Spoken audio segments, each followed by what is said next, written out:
Hello, I'm Michael Verney and welcome to our weekly GAA video on independent.ie. Delighted to be joined by Conán Doherty. Conán, how are you? I'm great, how are you? Good, pal, good. Lots of football to look forward to this weekend. 8 All-Ireland Senior Football qualifiers.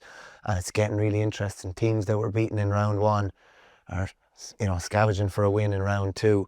Probably there's lots of big games to go through. Look at you starting with the football. Hurling's really taking a back seat this season. Well, this week I have to. I have no choice. If I could start with the ring record of Mayo, I would, but I can't, unfortunately. We'll come to that in a bit. What game is tickling your fancy here? I suppose Armagh and Dublin in Croke Park on Sunday.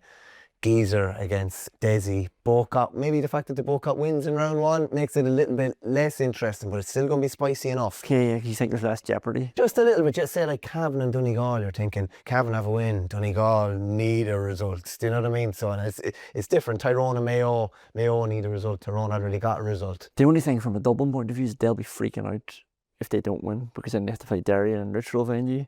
Armagh will be freaking out if they don't win. You have to play Galway, and obviously everybody wants to top this group, but I think you could probably back Galway beating Derry this weekend as well. Then they're going to be on 2 points, so nobody wants to be joint with them. So this is the opportunity if you really want to stake your claim to get into the quarterfinals, get the week break. This is it, and yeah, like All-Ireland champions against Dublin. Dublin what they did at the weekend, because Dublin can do that every week, what they did against Galway. They are serious contenders, but it's just whether they can or not. What do you think the likelihood is of that? They were probably, it's the first time in a while, they've probably been written off going into a fixture when they played Galway and Salthill. The away venue, would Cluxton play or not? Would his kickouts work under the new rules? How did the players around the middle third? It's going to be hard to maintain the level they hit in Salthill. Yeah, but they didn't do anything that they can't always do. Like, this is the thing, I get it. Like, yeah, it was an unbelievable performance and the boys were hitting 9 out of 10 across the board. But all those players, Kieran Kilkenny could do that every week. Like, that's what frustrated people about Kilkenny when he wasn't doing it every week. Conor Callahan, if he's fit, BF, can do that every single week. I mean, Paddy O'Cofric-Byrne is huge. Like, he can catch every ball he wants to. And Brian Howard playing where he's playing, nice and settled. Like, that's a leader now. And what did I tell you the last time we were on? Get Killian McGuinness into the team. Get him into the team and he'll dominate. And he did. He gets the 2 points early on and he was brilliant in midfield. There's a bit of bias, but you're not wrong, to be fair. The fact that Geezer and Dessie were Nafina club mates as well, obviously nearly won All-Ireland club title together, adds a little bit to it as well. Like, I wonder, I was only thinking even before we came here, like when Dublin were out last year, I wondered, does McGeaney talk to Dessie about Galway? And vice versa, because they're friendly enough. Like I'm sure they have conversations about these things when they're playing each other. Probably not. Yeah, it's almost like your mate when you're doing your fantasy football team. Like, you'll definitely bounce out ideas off each other and you'll talk to each other. But when it comes down to actually picking your team, then at the end of the day, you're not going to tell them exactly what you thought. But when you have when you're beaten, you'd like to see your mate win it. If you get me. So I wonder what's that like. And even Dessie probably maybe had a vested interest looking at the final and thinking, oh, I'd love Geezer to win. And maybe he chatted, or maybe he didn't. Maybe it's nonsense talk. But I'd imagine they'd take opinions of guys that have been there and done it. You definitely want to hear it anyway, whether you're going to take it or not. Like, just what would you think of that? Like, how did you think? What were you thinking when you were approaching Galway, for example? And I think there will be a bit of that. It must be weird though when you are coming up against an old clubmate. Such a big game at county level, like that's like, does it happen that often? Not that often. I'm thinking of John McEntee and Oisin McConville maybe on the line. Yeah. It's not that's rare enough now it happens. And also, like, McGeaney's quite abrasive on the line, whereas you hear him shouting. Dessie's very reserved. So that's definitely going to be one of the most interesting games of the weekend. You mentioned about Derry and Galway. You're obviously a Derry man. Derry hit some heights for, maybe 15-20 minutes of that game the other day, made it really tight down the stretch, missed 3 goal chances. Brendan Rodgers had 3 goal chances. He missed a 2-pointer from McGuigan and a 2-pointer from Glass, and McGuigan's last goal chance. They could have got something out of Armagh. But do you see signs of life? Yeah, Derry are the best team in Ireland when they're 13 points down, and they're getting plenty of practice at it this season as well. Like, they'll go 15 points back and they will rein you in, and they won't win, but like, my God, we'll give them a pat on the back afterwards. And that's the frustrating thing. I mean, they were only 3 back at half time and then ended up losing by 4. So actually the second half as a whole ends up losing by a point. Maybe there were signs of life. I assume Armagh just took the foot off the gas. I mean, it's 3 times in a row now that Armagh just wiped the floor with them as well. So that's particularly galling as a Derry man. I don't know. Like, the problem is I feel like the defence has just been ripped apart. So obviously McCaig's retired. Oran Lynch is injured. Gareth McKinley's out for the season, and Conor McCluskey is still not back. Now there's chat that he might be back for this match now as well. Like, having 2 games week to week just wasn't going to suit him for how long he's been out for as well. And that's 4 of your back 7 in a new sport, essentially, where your defenders have to be good. And McGeaney reckons you cannot defend in the current game. He says people are saying we want more 50-50s. He says it ain't 50-50, No. it's 80-20. 100%. It's like, those training drills where like the coach is standing on the 45 with the ball, just waiting for the forward to get free, and then they're just popping into it. Then like it's completely against the defender. And now when you rip out 4 of your back 7 for Derry, and you don't have that comfort that they had of everybody back in safety and numbers. Yeah. Like it's very hard, and they have been leaking loads, which everybody's doing. Flip side, Derry are scoring loads, so maybe one of these games they'll get ahead, and then they might be able to hold it. That's going to be a fascinating game because neither of them have a point on the board yet. And Galway are travelling to Celtic Park, which is not simple either. And the only point that Derry got in the league this year right. was against Galway at Celtic Park. Rose of comfort. Yeah, exactly. Give me something. Some other real juicy games as well. I know this format is changing next year, but like I get looking at the games this weekend, and fair enough, there might be some dead rubbers in round 3. But like I'm looking at these games and you're thinking, these are on a bit of a knife edge and can go either way. Like even if Cavan can produce something like they did against Mayo, against a tired Donegal team, now maybe it's a long shot, but you're thinking they'll be fancying themselves this week in that one.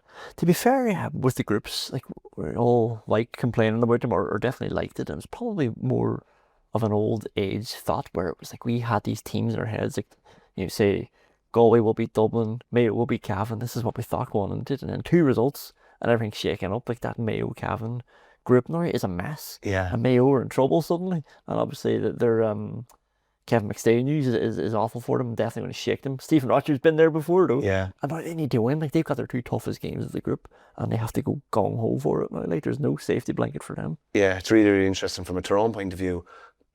Like it wasn't that big of an upset last Saturday night. And Malik O'Rourke, I think, is the only manager now to have beaten McGuinness twice in the championship. Wow. And he's the first manager to have beaten in Ballybuffet in league or championship, which is unbelievable. Like we always probably thought that they had the promise. It was a matter of actually going and delivering. And that last 7 or 8 minutes the other night, like that was really controlled stuff. They need to. It'd be a real kind of Tyrone thing to do, to not put in a brilliant performance this weekend, and it'd be a real Mayo thing to do, to batten down the hatches, circle the wagons, and deliver a performance, especially with Kevin McStay taking a step away due to health reasons as well. Yeah, and Malik O'Rourke is the only manager ever to beat McGuinness in Ulster as well, in the Ulster Championship.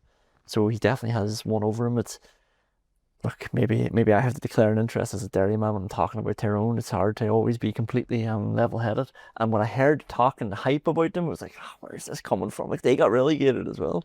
They got beat by Armagh. They were very good, but they got beat.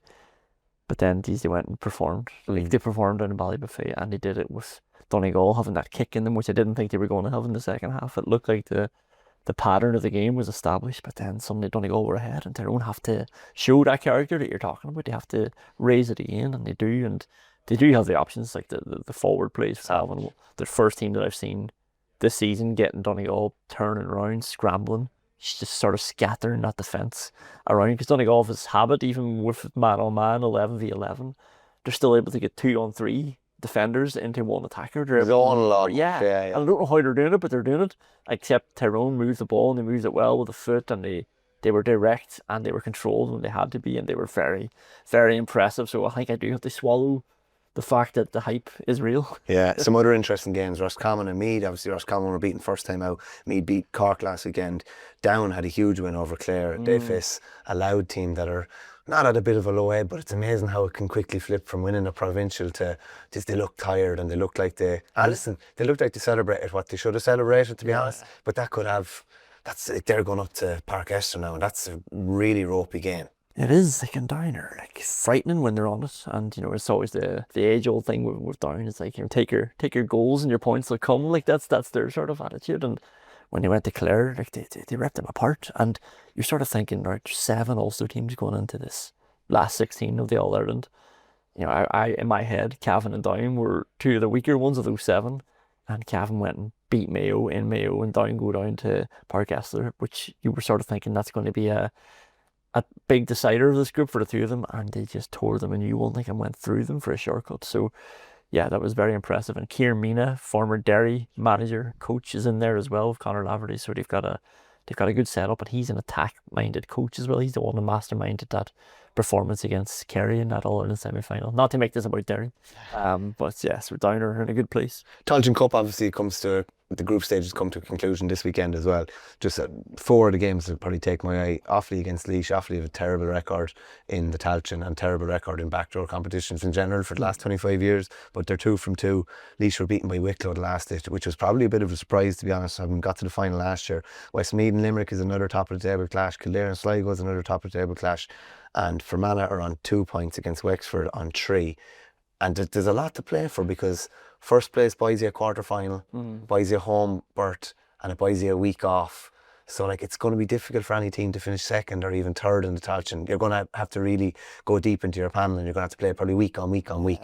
And that's going to add up as well. If like Westmeath, we're going to just even single out one team in the Talton Cup, have been standing out. Obviously, they destroyed Antrim up there. Luke Loughlin putting on an exhibition, and like Dermot McCabe seems to have got like a good squad together, even with all those retirements. It's crazy years, to think how good they're playing, considering what you think about Ron O'Toole and John Heslin retiring, and a few other retirements as well. Yeah, Jack James Smith Dolan and all the one. Like, and this was like, these are all Talton Cup All-Stars as well. Like, you know, and I remember when he was coming in, and then this was announced like bit by bit that these players were leaving. I was like, did he know that was happening? Like, would he have taken that job? Yeah. But he's done some job, and obviously he's had success with Cavan and their background team before, so he knows what he's doing, and he's got them playing good football and winning games. Yeah, there's obviously a lot less hurling this weekend. The round robin campaigns are both over, and even the Joe McDonagh groups are over as well.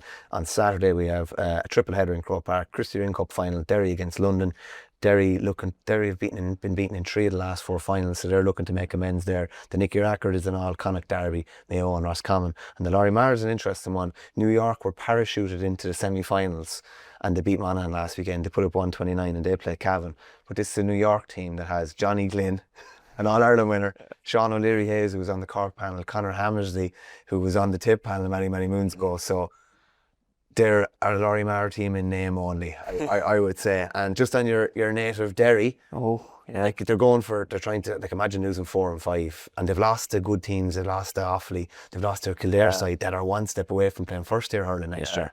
And this is it. And I think Derry, looking up at Down, staying in Joe McDonagh, are thinking, I mean, geez, that should be us, like, as well. We can definitely mix it with those boys, and Kerry are coming down, aren't they? So it would be a great carrot to go up now, but obviously it's going to be a tough one, and it's interesting that it's a London Derry final. Never even thought of that. Yeah. I hope that doesn't spread. I hope it's Derry versus London. Yeah, it was just always did alphabetically. Yeah. But yeah, I hope they do it. And I saw he had made the point. I don't know if it'll change by the time this goes out, but like there hasn't been a lot of coverage or like definitely access to players and stuff like that. But Derry have been one exception to that, where they've had a bit of a media day up in Derry, and Meagher, the manager there, has been good with his time as well. Even with the media. In fairness, Cormac O'Doherty's taking a call off me later on. There you go. So we'll have a piece. Derry men looking at. It's great, because if they weren't amenable in that regard, there'd be no access, and we wouldn't be talking about these games. It'd be a bit of a disaster. And one other big hurling game at the weekend, down in Nolan Park, the All-Ireland Under-20 final between Kilkenny and Tip, and there'll be skin and hair flying. And Tip beat Kilkenny in the minor when they played them there last year with 13 men. And it's a case of, like going into the back garden, like Clare going into the Gaelic grounds, they would love nothing more than to win on enemy territory. So that's going to be really, really interesting. And we'll be back again next week to preview all next week's action.